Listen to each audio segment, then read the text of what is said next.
మన రాష్ట్రంలో మాత్రం ప్రజల ముందర ఉండేది రెండు ఆప్షన్స్.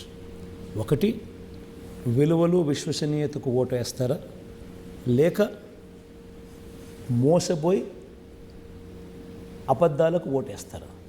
ఇప్పుడు చాలా కష్టపడితే ఇంతకుముందు ఎప్పుడు జరగల. నేను చేస్తూ ఉన్న ఈ స్కీములు కానీ, నేను చేస్తూ ఉన్న ఈ సంస్కరణలు కానీ ఈ 59 నెలల్లో మాత్రమే జరిగినవి.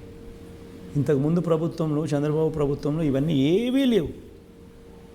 అలాంటిది నేను ఒక రెవల్యూషన్ తీసుకొచ్చి, ఏకంగా ఇవన్నీ తీసుకొచ్చి, దీనికి ఈ మేరకు అవుతా ఉంది 70,000 కోట్లు అని చెప్పి క్లియర్ కట్గా డీబీటీ చేయగలిగినాను కాబట్టి నేను చెప్పగలుగుతున్నాను.